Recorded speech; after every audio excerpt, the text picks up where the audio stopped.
What's up guys, Justin here with the CGEssentials.com. So in today's video we're going to talk about how we can use the extension random flow to not only generate random panels but also things like screws and bolts and other things like that in your models. Let's go ahead and just jump into it. Alright, so we've talked about random flow before. It's the fantastic add-on from Blender Guppy in the Blender market that allows you to create hard surface prototyping and concept art. So it's really good for this kind of like sci-fi art where you've got these kind of like random panels and extruded pieces and other things like that. And it allows you to create these really quickly. So you can do all sorts of cool stuff with this. In today's video, we're going to talk a little bit about not only some of the plating that you can generate, but also the way that you can add like screws and bolts and other things like that.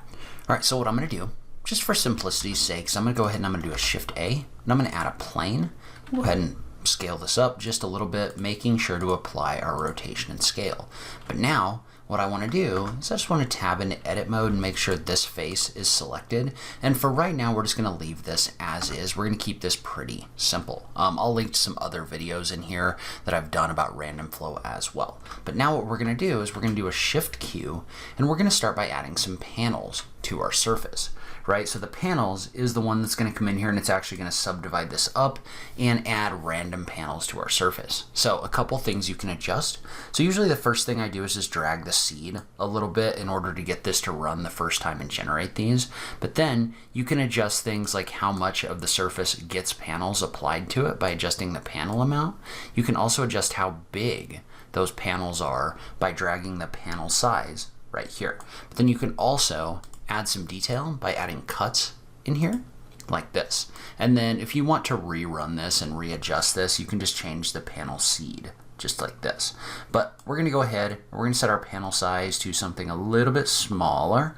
We'll turn our panel amount up, and we'll just adjust our cuts a little bit. So I've got some kind of like larger panels on here. So something like this ought to be fine. You can adjust things like the thickness of the bevel as well as the depth of the panels that are created over here if you decide that you want to do that. But I'm just looking for a surface like this one. Well, now I've got multiple surfaces in here. Well, I want to start adding some bolts and screws to these. And so the way this is going to work is remember that this generates a surface on top of your other surface that you had in here. So you can actually tab in here and select it just like this.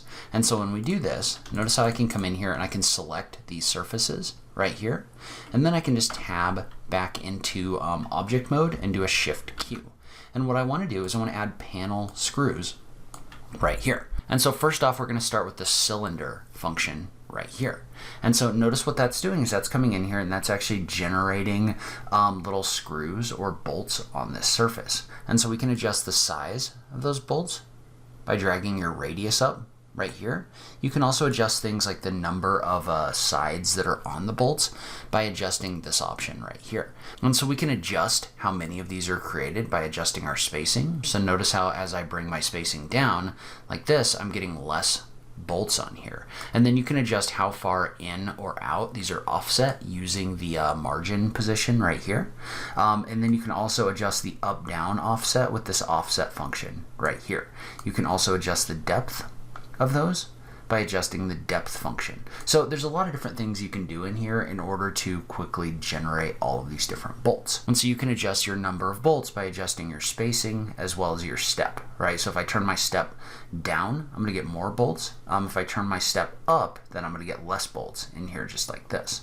And so there's also an option in here for use angle threshold. And what that's going to do is that's going to use an angle in order to figure out where things turn so that you can only place those bolts on corners like this. And one thing to note about this is using the old Blender menu system in here, so it's not built on geometry nodes or anything, which is a little bit frustrating because as soon as you mouse off of it to like zoom in or something like that, the menu goes away. But it's still pretty easy to use. So let's say, for example, that we wanted to set this so that these turn the corner like this. We could select this surface and then go back to object mode, do a Shift Q, and add panel screws in here. Well, notice how when we do that, what that's going to do is that's going to give us those bolts based on those angles. And so if you want more bolts to show up in here, like for example, this turns the corner, but even though I've got my threshold set really low, it's not putting a bolt on that inside corner in here. If I toggle the selection boundary off, what that's going to do is that's going to allow me to place these more at the corners of like each one of the faces that are in here. So if you do want to put them on each one of the corners like this, you can definitely do that using this function. You could also turn off your angle threshold. You do have to be a little bit careful with that though, because you can see how it can really quickly add some additional bolts in here that you don't want. But there's a bunch of different things that you can do in here in order to try to customize these. Now, one thing to note about this, and let's go ahead and let's select this surface right here, is there are other options for ways and kinds of bolts that you can place in here, or screws.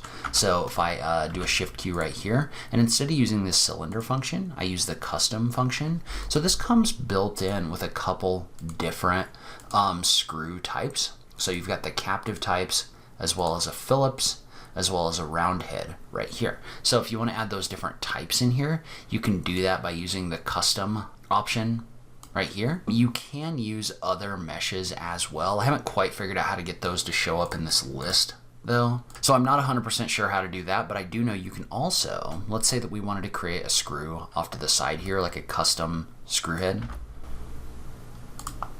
So let's say we did something very simple, like this screw right here, and we wanted to place that on the surface. Well, what we could do is we could create a collection in here. And so let's go ahead and let's create a collection, and we'll call it new screw right here. And I'm going to drag that object that I just created into the new screw option. But now if I tab in here and I select these surfaces, and I run this, but I go to the collection function, notice how I can pick that new screws right here, and it's going to pick whatever's inside of that collection and place that on this surface. And then you can do things like adjusting the radius like this, as well as the up, down, offset in here. And that's really easy to do in order to add your own custom screws and bolts in here. So this is actually a really cool tool for creating your own custom stuff that goes on surfaces just like this. So if you do any kind of hard surface modeling like this is a fantastic tool for generating all of these different surfaces. But I'd love to hear from you in the comments down below. What do you think of random flow? Have you tried it out? I just love having that conversation with you guys. As always, thank you so much for taking the time to watch this, and I will catch you in the next video. Thanks, guys.